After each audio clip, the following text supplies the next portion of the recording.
What's going on, everyone? Welcome to episode 277 of Littleroot Lessons. I'm Angelo, and I'm joined by the hardest produced. Nope, I'm not. Yep. Carl's here. Nope, I did it perfectly, and I called you freaking Carter.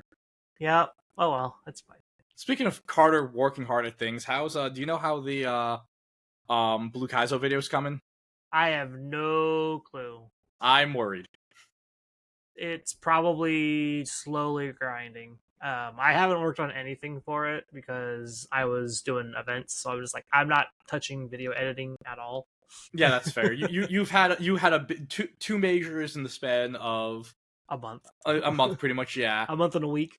Yep, yeah. It is a lot. And with that being said, welcome back. How was NAIC? How was New Orleans? It was a lot of walking. It was also very hot. It was also raining, and so it's not much different than what Missouri was while I was here. My wife made the joke that I took all the rain with me when I left because it stopped raining in Missouri when the day we left. So, but yeah, it was a lot of fun. Got to see a lot of people. Got to meet a lot of fans that were excited to see us there. Well, me there. Yeah, because I got to run into Krebs. I got to run into Rowan. I got to run into Karibo. I got to run into Smeargle. Shanish was there. Got to meet them. That was super fun. Let's see here. I met Sableye VGC for the first time, like officially. Got to hang out with Moxie Boosted and Brady Smith and a handful of the other content creators. They were all hiding in the back. Got to see Bruno. Got to see Ashton Cox. It was a lot of fun. NAIC was a lot of fun for just going and hanging out with friends. Yeah, I say this. That's kind of what that trip was going to be for me because I wasn't really expecting to do a whole lot. You went 3-3. I went 3-3, which was a lot better than what I thought it was going to be. So yeah, no, I always say like NAIC is the best event to go, if you can only go to one. That's the one to go to because that is the one that the cool little whooper pin. There it is. Yep, that's the one.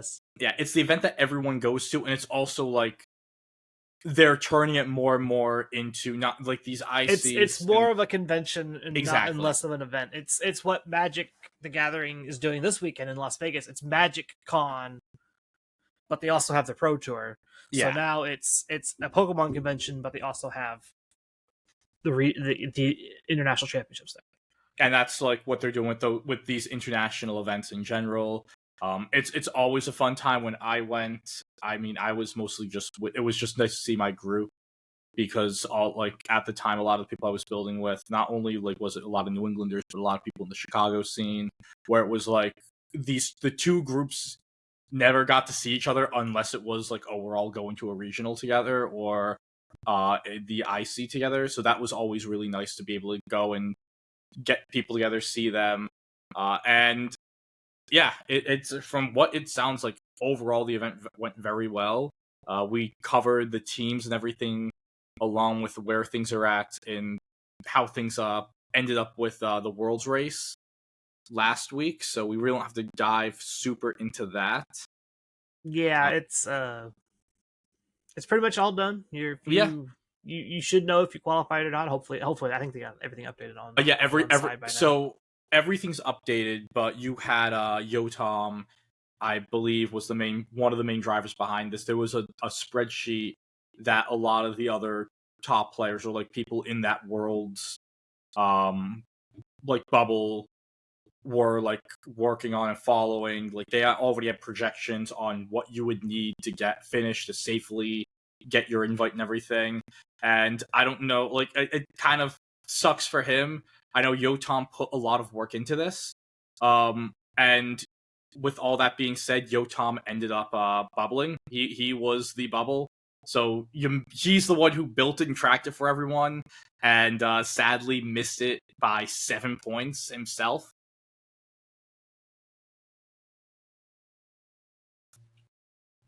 No, I'm not Mom. No, it's Uncle Rosif.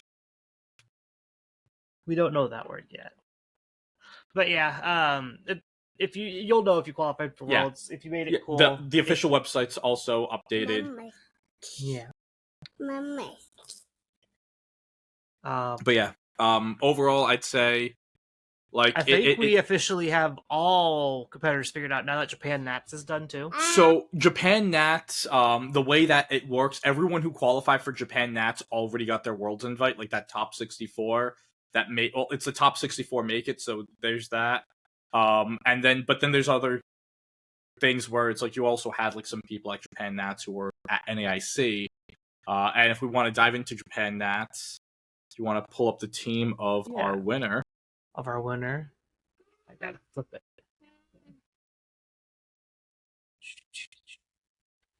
Yuma, right? Yep. Congratulations to Yuma Kinagawa. Top 8 at NAIC. Oh, like a week or two before, like a week before, apparently wasn't enough for him. This is the 6 that he. Well, they didn't get their automatic invite that way. Yeah. Well, yeah, but he was. That's fair too. But Yuma's, I believe, like, he was already in position where it's like he was pretty much set. I think the only way he would have missed it is if he completely bombed, like, Japan Nats. And this is an insanely good team. One of the things that, like, Carl and I were talking about before the pod was, like, back around Milwaukee, we were saying, at CSR Zama isn't bad. We just don't know the right way to play it.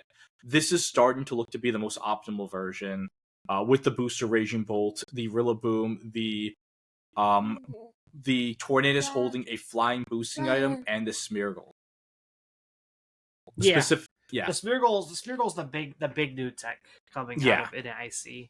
I will say this. I will say that, and I at least don't recall seeing like a lot of like Sharp Beak or Skyplate on the Torn, and it just makes a lot of sense when you have this Smeargle where you want pretty much everything to be a decorate target on your team. So that type boosting item definitely helps it out. And another thing that came out, I believe it was yesterday or recently this weekend, was this was a team effort. It wasn't just Yuma. He was joined with 2 of the best team builders in the entire scene, Marcus Haman and Dr. Aaron Trailer. The 3 of them ran this team, put it together, and when you have 3 players of that caliber building together, you're going to get a team as powerful as this one.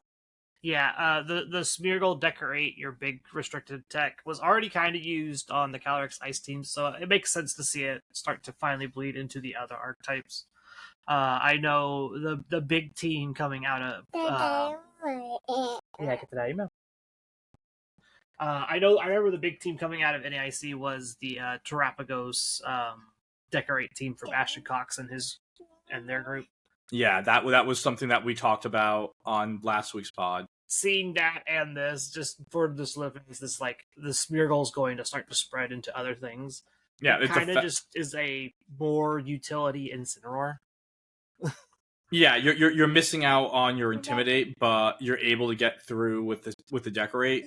One of the things that we've discussed, like when you get into such a screens heavy meta, which is what we had up until NAIC, and even day 1 of NAIC, Grimstarl was 5th in usage. Teams that can set up and boost past those screens are the most important, are like really good teams to run. And there really isn't much of a great like super setup option. So having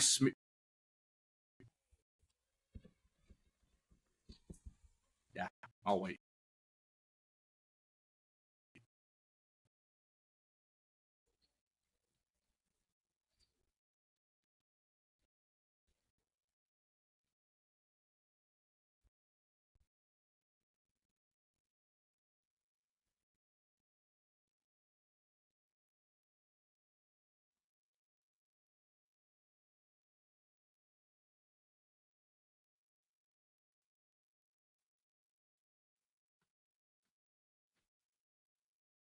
Oh,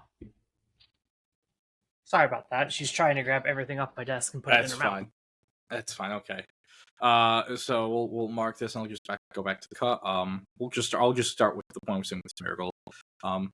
One of the things we've talked about going into like these screens metas, which is where we were at pretty much up until day 2 of NAIC, is that setup is really good to boost yourself past those screens. It's just that a lot of the restricted Pokemon outside of Terrapagos, like they want that hardcore go mode immediately. They really aren't setting up. So Smeargle is your setup. You don't have to go click. I mean, of course, you also have Nasty Plot on the Calyrex as well on this team, but you're able to just use your Decorate, and now you can give your Raging Bolt to Pseudo Nasty Plot, get your Calyrex to +4 in one turn, so you can attack one turn quicker instead of having to wait, so on and so forth. You mentioned about like you're losing Intimidate. Intimidate doesn't mean as much in this format as it normally does. Everything, like all the big physical attackers are all Clear Amulet, or they're mons that don't care about getting intimidated to begin with. That too. So it's like swapping out a weaker Pokemon like Incineroar for a Pokemon that's going to provide more support like the Smeargle does feels better in this format. Yeah. I will say, like, my team that I brought to NIC, Incineroar was the weakest mon on my team. And I had tried for at least a couple days to find anything that was better than Incineroar. And I couldn't really just find anything that I liked, so I just went with the Incineroar and just played the team stock as much as I could. But yeah, Incineroar is definitely weaker in this format now than it was in previous formats. I think part of that is just because the prominence of Zamazenta and the effect that Calyrex Shadow can just be like, I'm not going to be a ghost psychic type anymore. And now you're just like, oh, I can be a dark, I can be a fairy, I can be normal, I can do whatever. I'm not O-code by this knockoff anymore. Now Incineroar is not really doing a whole lot for your team. I can just focus everything else down around it and we'll be fine. No, I think, like, especially for this as well, you still have the double fake out. Adding redirection is really nice because you can do, like, again, if you do want to play a setup mode, you can just do, instead of the Decorate into Nasty Plot, you can do Follow Me into Nasty Plot, depending on how that's going. If you want, like, just like a safe turn. Of course, like, you're able to boost this Raging Bolt and make that more of a win condition. I think that's been the big thing on these teams. We've said this a lot in the pod. Raging Bolt stats are pretty much relatively in line with Miraidon. It has, like... Raging Bolt is another restricted Pokemon. Yeah, just like Ursaluna is another restricted Pokemon. Heatran was considered a restricted Pokemon in Reg G. Like, these pseudo legends that are just really, really strong and in the formats just act as other restricted Pokemon. Yeah. And a Decorate actually makes it legitimately that, if not more powerful. But yeah, I think this is, we talked a lot about this team last week. It's a really, really good team, and the team that came in second place is also very good and also very familiar. Which one was it? And it was Shohei's. Shohei's. Yeah, it was the Lunala Miraidon Ursaluna team. Hey, look, it's another. Hey, look, it's the team that restricted. It's also the team that won an NAIC. Yeah, look at that. And a mon off the team that won Milwaukee. Miraidon Lunala is just insanely good. I don't know how long Shohei's been playing it. I don't know if it's like the Fetty combo. I've been using this team since April, but I'm assuming he's been using it a lot, or at least has gotten a lot of practice with it. And I think, as you said, it's just having the 3 restricted. Ursaluna, when in position, is insanely powerful. And the best way to describe these, I feel like, is you always want to have 2 restricteds. Yeah. On your squad. So you always feel pigeonholed in your team select. Oh, it's like, I always got to bring Miraidon. I always got to bring my other one. Because if I don't, I feel like I'm always behind. That's where this Ursaluna lets you have Lunala Ursaluna. You can leave Miraidon at home if you don't need it. Or you can bring Miraidon if you really want to have it. Like, if the matchup dictates you need it, bring Miraidon. It's fine. But, like, back with the other one, like, Zamazenta is one of those restricteds that it has its good matchups, it has its bad matchups. You kind of can fill that void with Raging Bolt, and it can do that other restricted slot pretty well. Ursaluna fits the same kind of mold. There's other Pokemon that do this on other teams as well, and I feel like that's kind of just like going to be the format going into Worlds, is trying to find your teams with 3 effective restricteds, and then you kind of just fill out your balance core, your pivot core around that. Yeah, And right here we have a Firewater Grass. We have the Tailwind with the the Tailwind on the Whims, the Trick Room on the Lunala for 2 different sorts of speed control. The banded Urshifu Rapid Strike has just been very popular. It's good when you have like the Trick Room stuff to go with it. Yeah, you can get, because you aren't putting as much speed, you can see. And one of the nice things with the Japanese tournaments, and really all Asian tournaments, I believe, that they're also open nature, and 99% of the time the nature's right. Unless they actually ran a Jolly Calyrex Shadow. But I don't know how true that is. I couldn't. We'll get to it in a minute. But yeah. I can't find a use for physical Terra Blast. I can't either. Because there is scenarios where that ends up like being the thing. Because if like you get enough snarl drops or something, you'd be on physical fire Terra Blast. So I don't know. Yeah, but with this team, like being adamant as well, you're able to be slow, and you're and playing that Trick Room, because I think the crazy. Yes, we have some super slow Pokemon in this format. Of course, the Ursaluna, the Calyrex, Ice, Amoonguss, so on and so forth. But overall, in a restricted format, like most mid-speed Pokemon are just fine for Trick Room, because everything is just so fast naturally. I'm about to say almost everything's slower than the fast stuff, because the fast stuff all is speed tied. So it's like, well, why am I even trying to compete for these speeds? I can just play slower. Yeah, and even then, it's just the base speeds on these Pokemon are crazy. I know, Lunala's base speed is base 97. And we're like, oh yeah, that's a Trick Room Pokemon. You play that at Pokemon slow-ish. Because in this format, base 97 is quote-unquote slow. So yeah, it is a nice tech. And also, you see with the Assault Vest Incineroar, you see that it's adamant, which is one of the things that you do see with the Incineroars that run this Assault Vest item, is that a lot of them are dropping a defensive nature and going either adamant or the 252 Jolly. Yeah. So I was a big fan of the adamant of the Jolly 252 Incineroars with Assault Vest. I also enjoyed playing that. It still felt pretty bulky, even with very little specific defense investment. But this one I can also say it probably just wants to play a little slower and wants to be a more active attacker. Yeah. Since you have the Flare Blitz and everything, so even the Terrabug U-turn on an Adamant Incin, it chunks pretty decently, especially if it's hidden for super effective. So a lot of that, it just makes a lot of sense. Really great team. But on the other end of it, one of the things that we do look forward to when we are covering Japan Nats or watching Japan Nats, you want the cook. You want the hot, spicy text. Right. And which one are we going next? I was going to say, that's the thing. It's there really aren't that many. We have the top 8. The rest of the top 8, I just don't have the order. There are some cooks in here. Some good, some not so good. I'd say if you want to go Tomoki Kinoshita.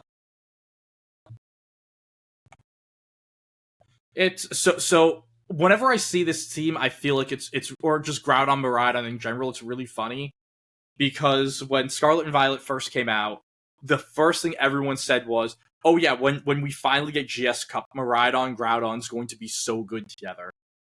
And I think this is the first time we've seen this combo do anything. I think it's got a couple top 16s. A top 16 in a VR tour? No, in an actual regional. I think Groudon's got a top 16. Let me check, because there is a fun little tool on LabMouse where you can actually put the Pokemon in and then search and see how many times they've popped up in a tournament together. So the highest so only once. Jonathan. Yeah, I'm about to say. I specifically remember there was. I was going to say actually it was with not with this exact 6. It was 5 of the 6. Jonathan had Fluttermane, and Tomoki has Chien-Pao. The other 5 are the same, and he finished 9th place in Portland. Yeah, I'm about to say I was pretty sure there was one because I remember being very excited to talk about it because I thought it was and really then cool. then there were like a handful of day 2s, and by handful I mean 1, 2, 3, 4, 5 day 2s, and then it just hasn't done much. No, because the last time the reason why you're thinking of talking about this is because it was Groudon Miraidon with the Diglett. That's the one that we were in Melbourne. But this one a lot more powerful. I do remember the Portland one because it was a lot of Pokemon that I liked. On one team. You want to talk? I know you mentioned the Will-O-Wisp on Groudon. If you worry about missing P-Blades, wait till you try to hit your Will-O-Wisps. There's also there's some cool techs on here. I like the Roar on Incineroar. It's kind of nice. That's something we used to see on Farigiraf a lot. You can like side roar after a Draco to get your Miraidon out of there to reset your special attack drops. Things like that is super duper neat. It's also some decent anti-Trick Room tech. Yep, it's anti-Trick Room tech. There's Fake Out on Grimmsnarl over that last like Thunder Wave Parting Shot move. It's fine. I prefer Fake Out when we have Parting Shot because you do that pivot, that real fast pivot action. And then we're the Electric Seed, Terra Grass, Quiver Dance, Volcarona that we usually see on like Zamazenta Miraidon teams. And again, that's what this core actually reminds me more of. It reminds me of the Zamazenta style. You just swap Zamazenta for Groudon. Yep. And I think with what you're saying, like teams finding a third restricted, we saw it time and time again, especially once it got a Quiver Dance up.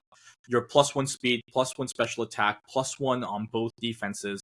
The Volcarona, again, it's really hard to take another care restricted. Of when you get +1 on pretty much everything. Yeah. Everything that you care about, you're real hard to take down.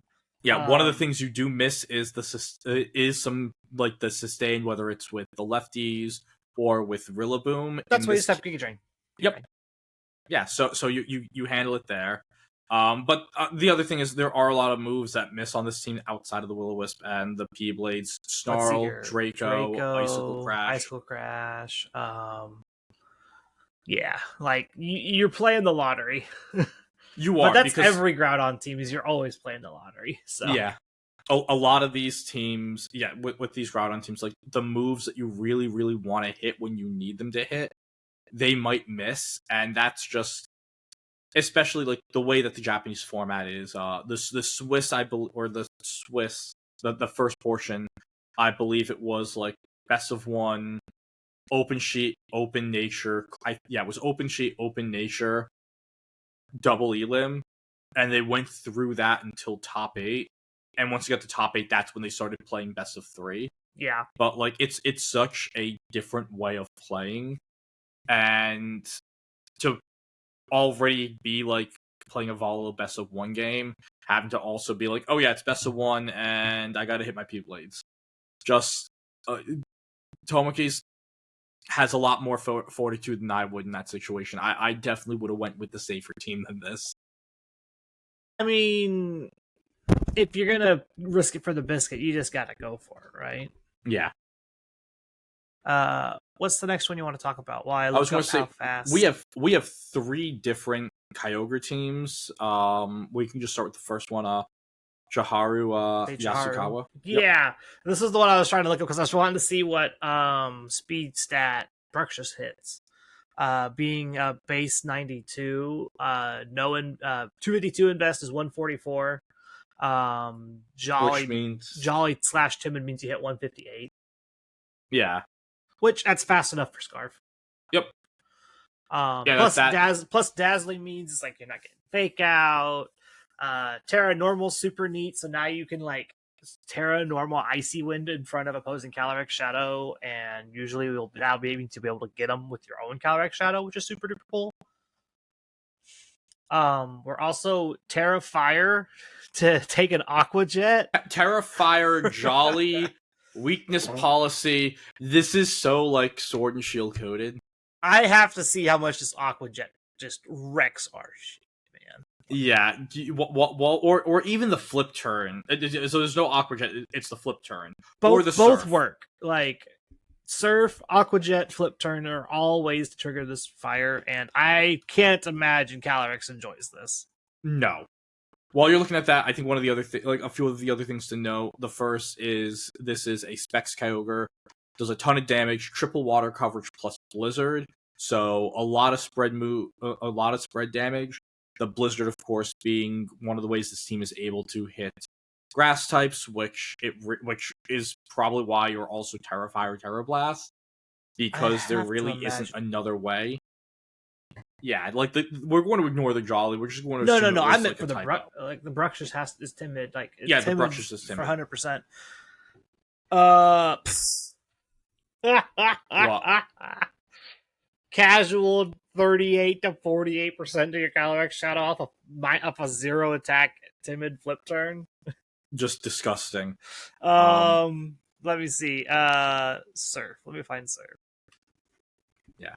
While you're looking at that, I think one of the other things to note with this team, or at least like a little bit of anti-synergy, but it still is like a cool like little bit of a cook. The Grimmsnarl with the Fake Out, Fake Tears, and Thunderwave. I'm always a fan of these non-screen scrims. I think that it has such an amazing toolkit that we forget that it can just do more than be a screen spot. Well, here's the issue with the non-screens is you are literally just dead in the water if you're up against Terra, Dark, Calyrex Shadow. You're not touching that Pokemon, period. You are done. And if they have if your own Psychic Surge turns off your Grimmsnarl, like, and I was going to say that's why I said with the anti-synergy, like it doesn't work well with the Indeedee. It would be this would be better if it wasn't Indeedee. Like I think if you put a different Followmon on this team, it probably works a little bit better because you already have anti-priority in Dazzling. Like legitimately, if it was, I'm just like an Ogerpon Fire to complete the Fire, Water, Grass, give you a weight, even though your Drizzle is again another source of anti-synergy with really any fire type Pokemon. You could honestly just play the Rock Pond in the spot. I was going to say for hitting grass types, but yeah, you could play Rock Pond. You still hit. You don't need to worry about hitting grass types. You literally have Blizzard and. Well, that I was going to say, so you could run a real move and not Blizzard on your Kyogre. No, it's more you answer the grass types with the Calyrex Shadow. Like that's all you're looking for. Because Ivy Cudgel in the rain is not going to be enough to handle a grass type on the other side.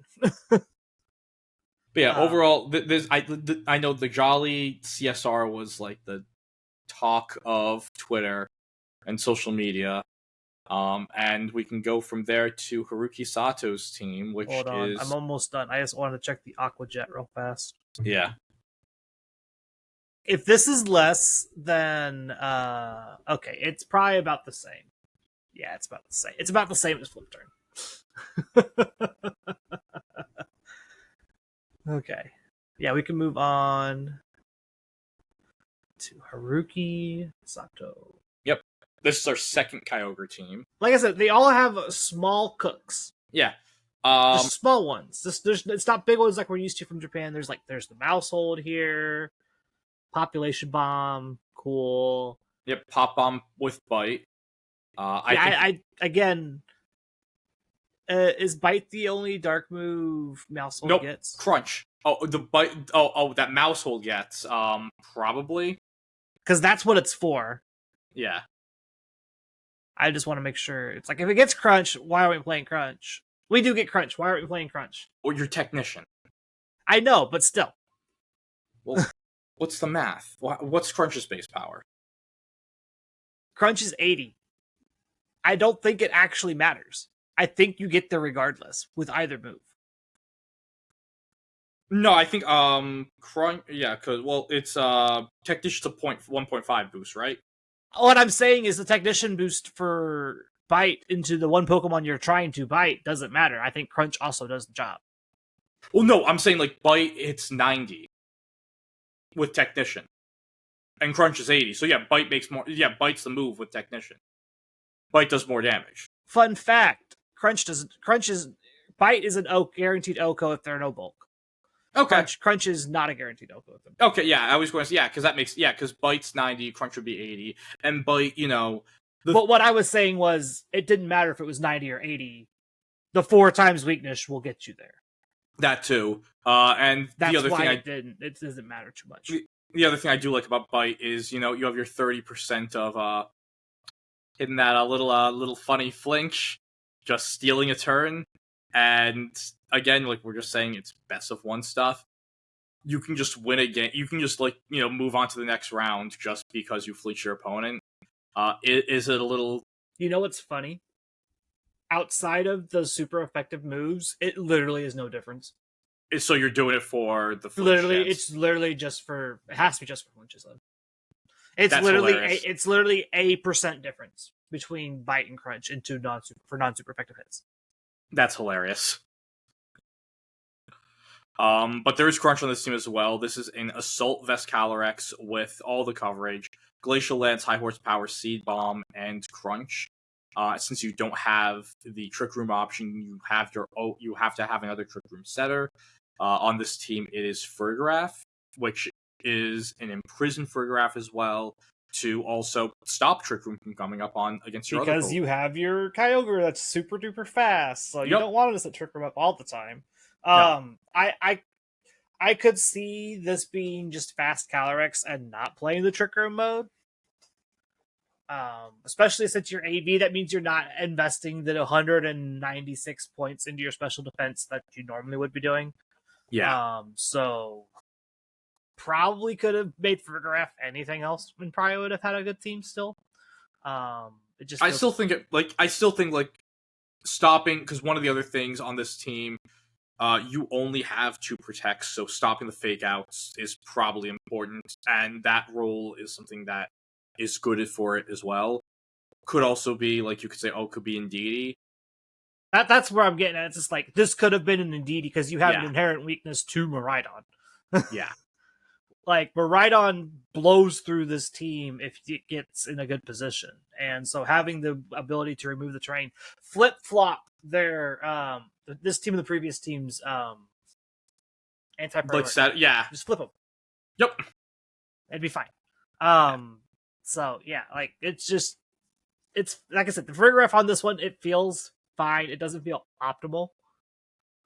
And then Shaharu's Indeedee just doesn't feel optimal on that squad, because that one has a better matchup into Miraidon with the Calyrex Shadow and all that, whereas this one is a lot weaker to it because you're not outspeeding it a lot of the time, but not without setup. And if they force a Terra Water on your Volcarona, you're just screwed. So I think we can finish off the Kyogre trio and go to Hidetuna Shimizu's team. Let's talk about this Power Lens Kyogre that means well, but isn't actually, that probably is necessary. What was it? Carl did the math. 42. Yep, it hits 42 speed. Which, cool, you've underspeeded the min speed base 40, like the min speed Calyrex Ice and whatnot.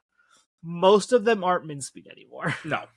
Most of them are in that 76 to 80 range, and then Ursaluna's in that 75 to 86 range. Which Hidetuna he probably ran the Brave Calyrex with the Brave Calyrex. He's probably running the 0 as well. And then there's just a lot of other really different things on this team. You have Scarf Urshifu instead of the Banded one that we've been used to seeing. A Sash Terra Dark Fluttermane with Trick Room as its tech move, and Trick Room and Shadow Ball, 2 moves that we really aren't used to seeing as much anymore on the Flutter, and also no Protect. The Eject Pack on Smeargle, Tekken Wide Guard as a 4th move instead of the Decorate that we usually see, along with the Follow Me, Fake Out, and Spore. And the Landorus is normal. Terra Steel, I don't believe it's not as big common as it was. The Terra Steel's not super common. Poison Water are still the big 2. I'll be the first person to tell you don't, unless you're playing Kyogre, you don't play Sandsear Storm. That's the one big thing. It's if you're playing Kyogre, you can play Sandsear and be fine. It's fine. But if you're not playing Kyogre, play Crunch. Yep. No, it's the Crunch. Legitimately, just play Crunch. I was able to OHKO a -1 Lunala through Shadow Shield. And that was the Japanese tech So to see it be dropped, and one of the things I just checked. That was the Korean Players Cup. Korean, yes. I'm sorry. Wrong Asian scene, and I might have caused a global conflict by conflating them. My apologies, folks. So Landorus, Terra Steel is the 5th most common Terra type on it's Lando. Not super common. It's good for specifically against the ice Pokemon, like ice, but you just kind of leaves you weak to all the fighting, all the fire. Which you have Kyogre, so it's not the fire is not as big a deal, but they're also just really weak to ground, which you were already weak to ground with poison, which is why I really like water. Water's the second most used. This is from Stat Crusher. 55.58% of are Terra Poison. Little under 24% is Terra Water. Then it kind of squishes down. 5.5% Ghost. Ghost, because the Scarf set. Yep, 5.4% just stay ground. Yep, because the Earth Power picks up. I think the Earth Power picks up almost everything. Pretty much everything at that point. Yeah, I don't think there's anything that unless it's a resist or immunity. I don't think anything that doesn't touch it. And then the Steel is 4.59%. Which, I mean, Steel used to be the second most common or third in previous formats, so it's kind of feels like a little callback. Overall, this Elite team, I think this team had the most cook in it. Yeah, this is the most cook we've seen so far, and it's not like it's cooking super hard. Still, it's still Calyrex, Ice, Kyogre, Urshifu stuff. It's just the pieces around it are a little wonky. There's the Flutter Mane for the Sun matchup, which I can tell you right now the number of people that needed to play Scarf Flutter Mane as the 6th one on their team is it needs to be higher. Scarf Flutter Mane just single-handedly solves most Sun matchups for you. Sash Flutter Mane, it does everything for you. Yeah. Icy Wind, Moonblast, that's all you really need. That's all you need on your Sash Flutter Manes. You could be Terra whatever and it'll be fine. And then this Smeargle notably is Terra Ground to just solve the Miraidon problem. Yeah. That's a good thing. Definitely, but I think if you're in a position where you're really terroring this Smeargle, I mean, I could definitely think of the moment. Yeah, it would be your Smeargle next to your Miraidon, next to your Kyogre, with their Miraidon going Terra Ground and just using Follow Me to redirect the Electro Drifts or the Volt Switches. But I think having two immunities to Miraidon is important for your team that's really weak to Miraidon. Yeah. Yeah. Overall, cool team. We're now done with the 3 different Kyogres. Let's go to a duo that, or at least in my opinion, a team that's just very, very Series 12 coded. Ayumu Iwasaki. This feels like a Series 12 team. This feels so much like that's the first thing I saw. I'm like, what year is it? This is Zacian CSR, which was once the most feared duo ever. Now, Zacian's older brother is CSR's new bestie. Zacian is now the weak dog, which is unfortunate. I had somebody comment on one of our videos, one of our episodes not too long ago, saying "Oh, Zacian's great." I'm just like, man, Zacian got hit hard. Hit much harder than Zamazenta did, mostly due to the fact that your Intrepid Sword only triggers once. Intimidate is so popular that it's just you just lose your boost, and then you're well, what am I playing this Pokemon for? And that's the big thing. The way that these Asian teams played, they were unbalanced teams. You wanted to switch around, and you were able to switch around always because you had the ability to just have that boost online at all times. This team right here, there are a lot of offensive pieces, but in the grand scheme of things, this is relatively, at least the backbones of a balanced-ish team. With the Urshifu and the Incineroar, especially with the Incin being Terra Grass to have that quasi Water Fire Grass with only 2 Pokemon. Between those two, the Tornadus setting up Tailwind, providing a rain mode for the Urshifu, and also to help protect the Zacian from Fire type moves itself. Also lets Landorus do Landorus things. This is Make another it Landorus fast. that could have probably gotten away with Sandsear Storm over Substitute. But like, if I they think wanted sub, to. I think sub is fine. You're going to probably have better opportunities to click sub more than you would Sandsear. I think sub would have been better on the Zacian rather than on the Landorus. Yeah, because the Zacian as well, they're running the. That's the other thing with the Zacian. Like, you feel like you have to run the 3 coverage moves, and if you aren't running one of them, whether it's Play Rough, Sacred Sword, like, you feel like you're missing out on a matchup. And again, like, going back to like clicking moves that hit, clicking Play Rough just doesn't feel good. Oh god, no! It feels awful. Miserable. Does not feel. I know it's 95%. Doesn't feel like it's 95%. I know you that's always miss the Play Roughs that you need to land. Yeah, you always miss those. And I know it's just like monkey brain, like happenstance that makes you think this way. But boy, oh boy, do I think this way, and that's the thing that really like hurts with Zacian. The other big thing about Zacian is it lost all of its like flexibility in like EVs because now you're just like, well, there's now 2 bikes that hit 205, and there's Chien-Pao that hits 205, and there's Flutterman that hits 205, and so now like you can't just tech to like 170 something and expect to be fine on your Zacian. Now the fact that you can outspeed these Pokemon, and Oko most of them, means you probably need to be outspeeding them, which is why we see a lot more Jolly Zacian than we used to see. And so we're no longer the bulky, can live a couple hits Zacian. We are the very frail, I eat 1 low kick and then I'm probably crying in a corner somewhere. Yeah. But yeah, cool team. Like again, very 2022 coded. Yeah, it just swapped Landorus forms. Yeah, no, like literally, yeah. Literally, It's just different Landorus forms, and you're pretty much there. And the last team we'll be talking about is this berry is bad. Don't play this berry. Yeah, Japan has a thing with the type berries. The other thing I'm trying to think of is just like, how many fire type attacks are you going to run into? Well, the Volcarona, Koraidon, you just Terra Water in front of Koraidon regardless. Yeah, what was Volcarona, Koraidon, Incin, Chiyu. All of those are Pokemon you're going to Terra Water. Ogerpon, Heartflame. But yeah, you're right. It's like you could just Terra Water. Every single one of those Pokemon are just like, I'm going to Terra Water and I'm going to be fine. My only outside of the Ogerpon, once you Terra Water, they're not hitting you with a good move usually. Yeah.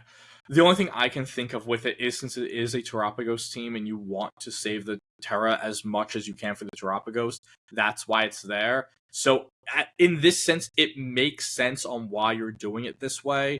I just also don't think it's good. Terrapagos, we're not going to litigate Terrapagos. My thoughts on it are clear. I think for at least this, like, the Japanese love this freaking Meteor Beam Power Herb Terrapagos. They loved it last year. They still seem to really enjoy it. I got a fun calc for you. Guess how much 252 not adamant Koraidon Flare Blitz in the sun does to Akaberry Mungus? Guess. Take a guess. 87%. 93 to 110. That's so dumb. What is the berry doing then? If that's what you're worried about is eating fire type attacks from like Koraidon and whatnot, what is the berry doing? That is a lot. I thought you would at least live. Like, maybe it's 62% chance to Oko you. That's so bad. This is bold. This one's bold. My calc's bold. This one on screen is sassy. Guess what? You're dead. You just die. Literate Lessons does math. You just die. This Akaberry does not save you. So, yeah, I don't know. Oh my god. I was like thinking, like, okay, this makes sense. Yeah, running that calc can go. Not good. How? What was going on here? Yeah. Back to, like, with the power I gotta check other ones now. I gotta check other ones. You keep talking. I was just gonna say, yeah, back to the Power Herb Terrapagos. The thought process behind it, especially in these best of one tours, where things are so volatile and you kind of have to get it right the first time. You have to get going immediately. You can't go and play patty cake with yourself, clicking Calm Mind 6 times while the Beach Bros just like flip in, fake out, flip out. No, like you have to like start doing things. And Meteor Beam at least is that happy medium of I can get a +1 boost and also still click Protect, which the specs versions of the team don't have. And you could, yeah. Guess what? What's the Terra ability called? It's for Ogerpon. Oh my, Embody Aspect. Yeah. So Terra Fire, Ivy Cudgel, 76 Adamant, right? That's like kind of the normal spread for like the bulky Ogerpon. 100% guaranteed Oko. Okay, yeah, just through the Akaberry. Why? I'm so confused. I'm going to just shit on this freaking Akaberry Amoonguss. Stop playing berries in your double restricted formats. Yeah. Stop. Full stop. Don't look at them. Don't put them in your builder. Stop playing with them. Just because half the time they don't work. Just eat the berries yourself. It's yummy. Berries. Okay, yeah. Moving on. Yes, so after all that, a lot of the other pieces of the team, they are just to really help maximize Terapagos. Your Calyrex is really just a Screamtail that clicks Astral Barrage, which, you know, that's always fun.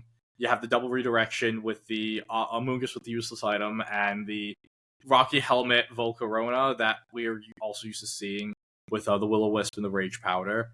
And then Iron Hands is a bit of a cook here. We have Brick Break, and I think this is just another way to go at attacking this these is the way to break meta. the screens meta, yeah. Yeah. It's Drain quite Punch literally isn't as important when you have Pollen Puff, so it's like Brick Break's better.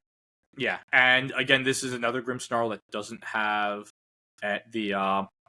its coverage.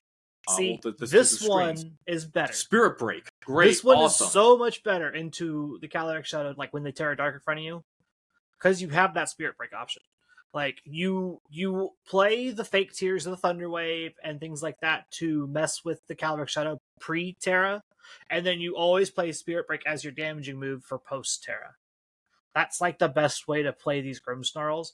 Foul Play is cool for like Calyrex Ice, but most of the time it's not an Oko. You're not doing enough damage in one go with the Grimmsnarl usually to threaten those bulkier Calyrex Ice with like leftovers and Leech Seed and stuff like that.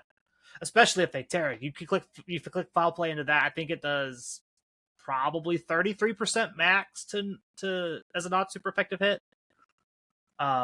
So I just, it's not worth it.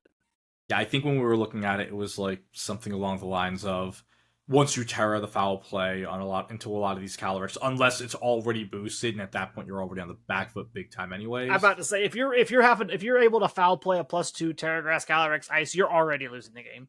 Yeah. I think even then it's like it's only a 2-hit KO, and if they don't have any boost, it's like actually I think it might have been like a roll for a 3-hit KO, so it really doesn't do a lot. But yeah, overall, really cool team. I always again love seeing these really weird Grim sets. Having the fake tears and Spirit Break is just really cool in general. Honestly, even clicking Spirit Break into the Calyrex, just before it even Terras, like if the CSR's trying to set up, if it gets behind on its setup or it goes -1, you're able to really mitigate your opponent's damage output. And yeah, those are the 8 teams from Japan Nats. And looking forward to seeing if this was a situation where Japan was like holding back some ideas. I could see that they're just like holding on to stuff still. Yeah. It's either that or we did see a lot of Japanese players at NAIC last week. Yeah. I think one of the big things they did production wise was they really did make it a point to get as many Japanese players on stream as possible. And it's because in the grand scheme of things, we don't get to see them as often. we see them at Worlds, really, and that's it. Even I think this was the first year where we actually really got like a good stream for Japan Nats as well. So they're trying to make it a little easier for us to watch, but like yeah, it's I maybe it was like last week we just saw a little more, or even just something where it's like Japanese players are already starting to build a little more with best of 3 in mind at the start, and it still is like things are still a bit of a cook for them. Yeah. For the like the best of 1 text and stuff, but they're at least like thinking more like how to do it best of 3 in this open team sheet format.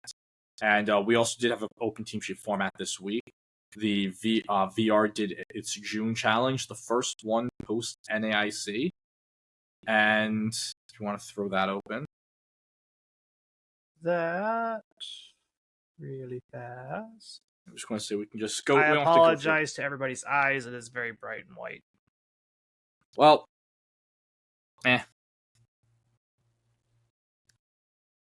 yeah. So congratulations to Ling Mo for winning, and I think this is a really cool team.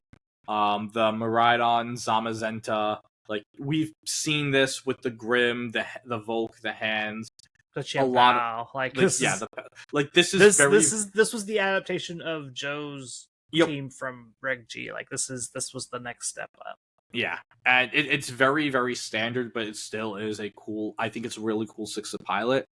I think that it has a pretty decent matchup into this metagame.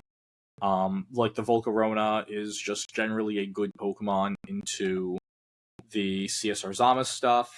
Grimmsnarl as well is good into the CSR Zama. Chien-Pao, I feel, is just in an unbelievable place in this format right now, as seen by it being the second most used non-restricted in day 2 of NAIC. So, like, the biggest tournament we've had, the top players were packing this Pokemon as much as Incineroar. Well, not as much, but pretty damn close. And more than a lot of other Pokemon we've also talked a lot about. Like, we saw more Chien-Pao than the Raging Bolts, the Urshifus, the Rillabooms, the Ogrepons, it was Chien-Pao's show. Ice, the combination of Miraidon plus Ice type is very, very good. Just Bolt Beam coverage is very, very good. That's why the Calyrex Ice Miraidon teams do what so well. This also kind of captures that same energy without it just having to be opposite ends of the speed spectrum. Second place is a little more interesting and cute. Yeah. Chris Hahn's team? Yeah. Yeah, this is the CSR Koraidon, a combo that a lot of people thought was going to have a really good NAIC, and Koraidon just in general had a really... yeah, I was about to say, Koraidon was something I was very really bad for, and I just didn't see any. Yeah, it was, I think it was like a general thought, like, I wasn't on the pre-NAIC pod, but like I thought that like Koraidon plus... It was going to be something like a Koraidon plus I expected the Weezing teams to actually come in and like do well, and so I was like, I wanted a team that was going to have good answers into that, which is pretty much how I picked my team, because it's like, well, the Lunala Miraidon team I was playing has an okay matchup. It's slightly against my favor, but I can outplay them. I can get there. But the team I ended up bringing had a really good matchup into it. I ended up not seeing any of them. Yeah, this one, however, it doesn't run really like the same as a lot of the other CSR Koraidon teams. You have the Incineroar, which, like, just balancy. Like, we're starting to see a lot less Brute Bonnet, people going back to the Amoonguss. But the other 2 Pokemon, the Walking Wake and the Iron Treads, specifically the Iron Treads. This is just your Miraidon answer. It's just, that's all it is. Yeah, I think Miraidon. One of the things we talked about last week is that like people just trying to find good ground types because there really aren't many. And as we talked a lot between Japan and now this team, is like people are just saying, okay, I'll just figure out better ways to like maximize Landorus, maximize Iron Treads. Yeah, like ground types going into NAIC were going to be very, very good, because there's just happened to be a lot of just like inherent, like, I am weak to ground, but ground types suck. The ground type Pokemon aren't great. So it's like, you just gotta have ground coverage on something. And so that means I'm not worried about it as much. Well, having these extra ground types like Iron Treads, Landorus, they put in a lot of heavy lifting these past couple weeks. Yeah. Yeah. Just want to say, I like the Walking Wake tech for Weather Ball. That's super neat. Yeah, Walking Wake is a cool Pokemon. You can it just sucks that your damage is just like really lacking.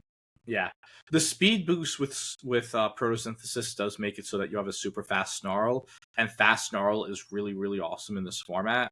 So I also like that, and then you're also able to switch between the Snarl and going for a Weather Ball, Hydro Steam, Draco, so on and so forth. So I think it's a neat mon. This team feels very Calyrex Shadow, and then I have Koraidon Wake as like a synergy combo for combo, and then Iron Treads is like my Miraidon answer. Like it feels very, instead of being a Sun team with Calyrex Shadow, it feels like it's a Calyrex Shadow with just Koraidon and Walking Wake on it. Calyrex Ice Miraidon, pretty standard stuff here. I do like the Ogerpon Wellspring. I like how a lot more people have been bringing that Pokemon back. It feels like really every Ogerpon has been doing something this format. Yeah, which is pretty nice. Other than just like the base one. Yeah, which like that just happens. But yeah, seeing Wellspring back, it's just a really neat Pokemon that when it is put in position, it just really like solves a lot of matchups and is able to like be that Gloomon, fix a lot of things. So I think that's really neat. The rest of the team, I'd say relatively standard. It's pretty standard. Having double water type is kind of wonky with these Calyrex Ice teams. Usually you want this to be something else. This Urshifu's either you have Urshifu and then like Fire Pond or Rock Pond in this slot, or you swap this to like Dark Food to handle your Calyrex Shadow matchup a little bit better, and you can keep the Water Pond. Usually it's not both water, which is kind of weird.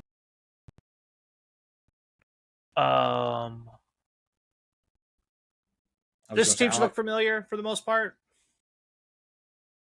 This one, yeah. So what's interesting here is it's taking the Ursaluna mode of the more of the more modern, of the more modern Miraidon Lunala teams that we've seen have a lot of success. Just when Japan, coming in second, Japan Nats winning NAIC, but you're also getting that Trick Room, that Tailwind mode with the Chi-Yu that was very popular, like super early, like before we officially started. Yeah, I'm still trying to think. It's like, how do you beat Chi-Yu and Miraidon under Tailwind? Like, it seems like a very gross combination. You kind of don't. In most cases, yeah, like the Chi-Yu just lets your Miraidon be an absolute nuke. Also, lets your Lunala hit really hard as well.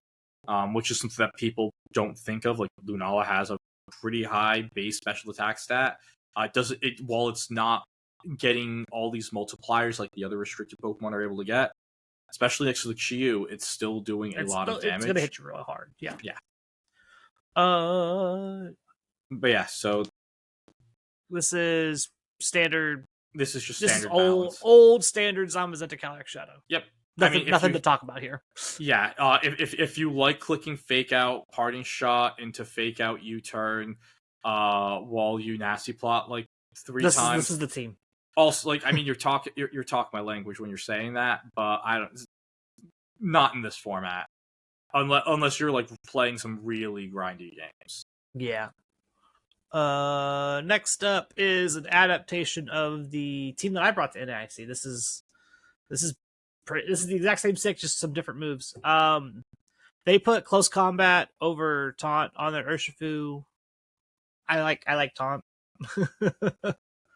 I don't know, like the Close Combat never came up as super necessary for me in my run. But each their own. They're also not the AV Miraidon, they're the Scarf Miraidon. Yeah. Which I feel like that's incorrect for this style of team that we're playing. I mean, I can definitely see it where it's like you just want to get the really fast snarls off. The fast snarl doesn't mean as much on this team, like the way this team plays, mostly because you already have Tailwind. Like if they match your Tailwind, cool, you just set Trick Room with Calyrex. Like this is fine. And so like the big thing that I learned when I was playing this 6 is not being locked on your Miraidon is really, really important for this team. Like your Calyrex is not carrying as much damage. Also, they swapped from Nevermelt Ice to Leeches to leftovers. Incorrect. I will say this. I think if you are playing like the lefties version and you just want your Miraidon to either be a Snarlbot or like the fast like Volt Switch, get in, get out, I could definitely see both items being the case. I mean, this was Justin Burns who ran it. Definitely worked well for him. I think the coolest tech on this team is the Tickle. Yeah, the Tickle Whimsicott was what sold me on it before, or sold me on this team to start. It's like Tickle plus physical attacks are really, really good. Like you could Tickle Surging Strikes, you can Tickle Glacial Lanes. They took the crunch off Landers. This is bad choice by them. Storm without rain means that you're not 100% accurate.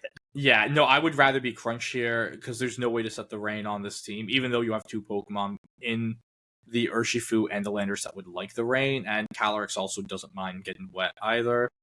I don't know. You missing the crunch and playing Sandsear Storm instead limits the amount of coverage your Landers can hit.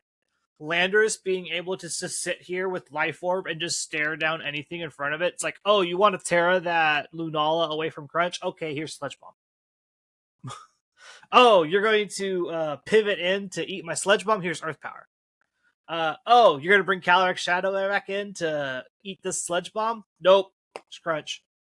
Like, it created a lot of issues for my opponents at NAIC having the combination of ground, poison, and dark. So where it's like, well, they have to make the read. They have to read that I'm going to click this move. It's on my opponent to not walk into this. Yeah. When I think of Whimsicott, I think of practicing for like regionals and stuff, and I'm playing against Swede, and he's actually streaming this set, and boy oh boy, he gets me with the Tickle. And the thing is, it's like, we're practicing its closed team sheet back then, and I'm like in the back of my head, I'm like, yeah, it's Tickle on his whims, because that's just like a Swede thing to do, and I'm like, he's not going to click it, and I ended up winning the set, but I lost the match where I let him click Tickle. And after, I'm like, buddy, I'm trying to practice for a tournament. There is going to be a single person running Tickle Whimsicott but you. So now when I see it, I'm like, yeah, those are the times. Yeah, I'm a very big fan of the Tickle Me Whimsicott. I had a couple opponents just like, oh, I didn't know that was a move. What does that do? Yeah. And so I was able to get people off guard with it, get people with like a Tickle Surging Strikes or a Tickle Glacial Lance. The reason why I said this leftovers is incorrect on this style, the fact that you're locked in on your Miraidon means that your Calyrex Ice, you're leaning harder on Glacial Lance than you normally would be. And with Nevermelt Ice, you pick up more KOs at -1. Yeah. With the -1 defense. There's a couple that if Whimsicott gets a Tickle off, you don't pick up the KO on it anymore. Or you don't, like, if you don't have that Nevermelt Ice or Icicle Plate, you just don't pick up the damage roll for it. What's next? Hey, look. I was going to say, yeah, so that we can go through this, but yeah, this was Marcus Haman, 7th place with the same team that just won. And Japan Nats. Hey, look. This should also look familiar. I'm not exactly familiar, but yeah, it is the Miraidon Zamazenta team, just swapping Zamazenta. Yep, you're swapping Zamazenta. You're using a different fake out Mon instead of the Iron Hands. You have the Incin here, which the Incin, and that's actually one of the things that is a little weird, where you don't have the fire coverage, which Incin does like having that fire coverage to get that sun boost with the Groudon. And the Ditto can be anything. It could even be a boat. It can be a boat. Looking through anything crazy, it's Shieldfish, Swordfish, Lunala Miraidon, Terapagos. Yep, the standard Miraidon Terapagos. Another Japanese player using the CSR Zama Smeargle. Wheezing Koraidon. I'd say the Wheezing Koraidon because that's the jump fluff. We might want to talk about that. It's the one. This is the version that we've been seeing a lot more often. Yeah, they're like, this is the common, this is the new common 6th now. Yeah. Reshiram came in 20th. Neat. You want to put that was Oliver Gostin. We'll talk about Reshiram before we go. Yeah, we can. This will be the last team we cover. So Oliver is in Justin Knox's server, so he mentioned a couple things about this team, and like the idea was like, oh yeah, this is like a fun Pokemon. I think the thing that is nice is that with the Turbo Blaze, which is a mold breaker ability, you're able to hit through a lot of stuff, and it's one of those kind of like the idea with you were just saying, like with Tickle, your opponent kind of doesn't know exactly what it does. So like like he says like I was able to pick up. Or it's not that they don't know it. Sometimes they just forget. Like they just sometimes forget. Like Turbo Blaze just blew through Sturdy. Like yep. Well, that's what I say. It's like I got some. I picked up some people just like left their ogre ponds just wide open because they thought that they were going to live and they don't. I think when you're running any of these weird Pokemon, well, not weird, but like the non-standard restricteds, you kind of have to like have just that really good backbone around it, which is why you just see the Rillaboom, Incin, Urshifu, Water, Fire, Grass.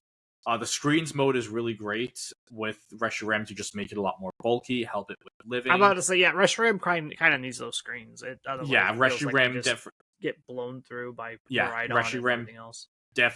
Desperately needs the screens, and then the Leech Seed Calyrex. It's pretty much can be its own mode. It's a standalone thing where everything's weakened by the Reshiram and the pivoting and everything. You play these four. Yep. Play your Calyrex, your Grimstar, or Illuments, and like that's your Calyrex mode. Yep. Good game. Have fun. And I just think it's a really cool thing. One of the things that I know, like especially me, recently, I'm out of the three of us, I am the quote unquote least fun one, and I can have fun. I can ride a bike. But talk about least fun. I played the most represented duo in the. You did, which both events. You did, but like you were also just like maining Okidogi for like 2 months. So Okidogi and Reggie was really really good. Just throwing that out there. Yeah, but like more so like you can take any of these like as long as you're playing that you understand the purpose that they can bring. You're playing them well. The Reshiram offensively is really good into a lot of these Zamazenta teams, and that is the call that Oliver made. And understanding it's like I'm playing this Pokemon, I mean also for fun, but like with a purpose. And you saw it with there was another Reshiram team that debuted at NAIC. There was the Giratina Kyogre team that Henry Rich ran. I think he like finish X3 at NAIC. Like these are Pokemon that can do well. You just have to know when to run them and how to run them with that purpose, and also understand that you kind of have to cut it after the Reshiram. You can't also be throwing in like all of these other niche picks. There's a difference between playing a Pokemon that has a specific role and then just playing a bunch of niche stuff because you want to play a bunch of niche stuff. All right, pretty much. And with that. Yeah, we have that's pretty much everything covered. That's everything VGC that happened this week. Yeah, I'm going through what else happened. Pokemon Pocket, they're putting out an Eevee set. Yeah. So for those of you who were not able to get Prismatic Evolutions, they made a Prismatic Evolutions that is both not going to break your wallet. It's scalper proof. And it's scalper proof. It still might break your wallet. Actually, no, it's a mini set, so it shouldn't be too difficult to pull out. Actually, this morning I finally completed every single set in Pocket. Nice. Yeah, you finally caught up. Good job. Yep, that was fun. Don't have playsets of things. I have playsets of most of the cards that I actually like use and are playable. Like I'm not gonna freak out for like a second Tinkaton EX. Yeah. So we had that. What else was announced this week? I think all Pokemon games are pretty much locked up for their Worlds invites now. Yeah, everything's Unite. Like the last spots were Japan. Japan had their Unite and their VGC all last night. Yep. So that's pretty much all set. One of the things that we didn't cover towards the end of last week's episode, while we were recording, they were doing all of the stuff for like the post ceremony, and they showed off a lot of like the special merch, like specifically for Worlds the welcome 25. kit and all that jazz. Yep, the welcome kit that all of the competitors want to get. No real talk about where any other like regionals are going to be. We won't get that information until post Worlds. I was going to say no. We should actually get the first round of regionals, like the September, October, November regionals. We might get that this week, and if not this week, next week. The last 2 years, that's when they've made those announcements. I know in 2023 they made that announcement as the NAIC closing ceremony. That was also because NAIC was back then like the last weekend of June, and then last year I believe it was around then. So between the next 2 weeks, we might find out where at least some of our earlier regionals are going to be. Will we know what format we're playing? No. But we can kind of guess. We can guess it's Reg H. That's the format they were playing in side events. So. Yep. Yeah, Reg H was the big side event. I know that a few of my friends... I will tell you right now, they were not ready to handle a large Reg H event at NAIC. Holy cow. Did they kill everything there. I heard it was an absolute nightmare. So Karibo went to go play that event on Saturday. I got there to watch Unite real early, first thing in the morning. I sat there and watched Unite for probably 2.5, 3 hours. And then we found out that the Reg H event just got kind of delayed. And they had pretty much all the systems went down. So they were out there with manual pen and paper doing everything. And I don't think they finished up until 7 o'clock that evening, for an event that started at like 9 a.m. Yeah, no, it's everyone It was 8 rounds too. Yep. Yeah, everyone. And so I know like a lot of people on our server. What's funny was 2 of my locals were the finalists. Was Dr. Dawe and Adrian Hurley. Dr. Dawe won, and since the prize was for a Switch 1. Yeah. But I thought that was hilarious. I'm just like, man, if this was a Switch 2, you'd have a lot more people probably sign up. Yeah, but like I mean, in the New England camaraderie, since Dawe already had a Switch, Adrian's been playing all of his events on a Switch Lite. Oh yeah, and so and so Dawe just gave they played Dawe 1. It's like, oh, here's a Switch. Because, congratulations! Yeah. Now you don't have to play on a Lite. Yeah, which is But, playing on a Switch Lite is probably atrocious. He just did that for literally all of his events. Like, that's all he's played on. I don't know how he does it. And like, Adrian's also like a online ladder warrior. He almost qualified for Worlds pretty much off of the GCs alone, which was like pretty freaking wild. And I'm like, how are you playing 45 games and finishing like top 64 at pretty much all of these or better on a Switch Lite, buddy? GCs, I don't want to get started talking about we that's a different topic for a different day. We had that rant. Yeah, you missed that rant last week by us. I think like heck, I had a rant in the Discord. Yeah. They just the World's qualification system needs to be severely adjusted going into the next year for us. From what I've heard, they're keeping it the same. Or at least in terms of it's still going to be a 75 person. I think we have clearly shown that we deserve to be a top 125, just like TCG. I agree. They don't care. I think they could have, like, the fact that they had enough docs for 1,500 people at NAIC tells me that you can fit 250 to 300 for VGC at Worlds. So one of the things I heard, it actually, like, even for Worlds, it's not even like the docs and everything. It's the competitors kits, which like they make a big deal out of showing these competitor kits that not a lot of people are getting because only 89 people qualified from the US. and they're like, yeah, this is like what's our issue, and I'm like, buddies, no. I can tell you, at I least can that's what I heard. guarantee you, 90% of those kits are going to be sold on eBay before they even leave the venue. Oh, absolutely.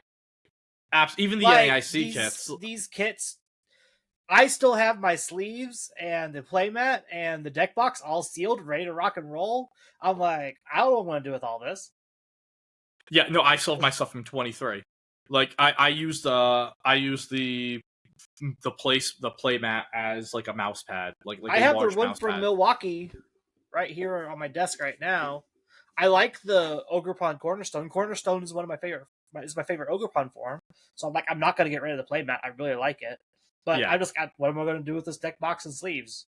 I'll probably give them to Carter if I'm being honest. Yeah, honestly, I might. I mean, I won't actually use them, but like I might pick up like TCG for the summer because the other thing, it's pretty. Yeah, we have freaking nothing. Yeah, so it is confirmed that events are coming back in September. We're starting our locals in September, which means that your local events will probably start getting scheduled in August.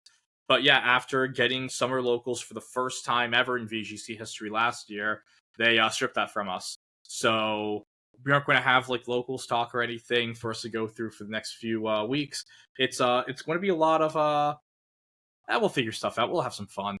I got to talk to my TCG buddies. They're like, "Oh, you're gonna have local, like, no, we don't have locals back until September 2." I was like, "No, you guys can, like, you guys will still be able to have yours." Yeah.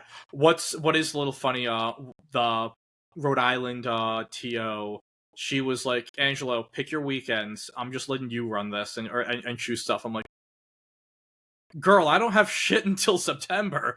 And she's like, "Wait, what?" Then she looked through. She's like, Yeah, shit. It's like VGC gets the royal screw every Yeah. freaking time when it comes to these. When it comes to, like, I told her, I'm stuff. like, if you want to host like a pre-worlds like local, I think people will come to just get practice. It's not gonna be. Yeah, if you want to just like host like something for practice, cool. That's what you're gonna get because it's not gonna be sanctioned. One of the things that a lot of my local TOs are doing is like just like for league events is just going to be doing any format that isn't Reg I.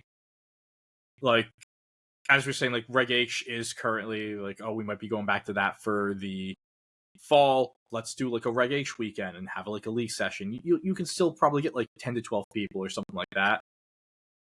Play around in the format to like reintroduce yourself. Or like one of the fun things, we did multi battles with us. Like, you change your partner. That's really fun. At the New England Invitational, which is going to be in a few weeks, which I sadly can't attend. Chalky is putting together Battle Factory teams, like Gen 3 Battle Factory, and is setting it up with, he's going to have 2 GBAs and Pokemon XD Gale of Darkness Coliseum, like one of those games. And they're like, we're doing King of the Hill as our side event. And it's going to be, and then like, I forgot what he said the prize was, but like they're going to have like a prize for like the first, like the person who gets like the most wins. And he's the like King of the Hill. Yeah.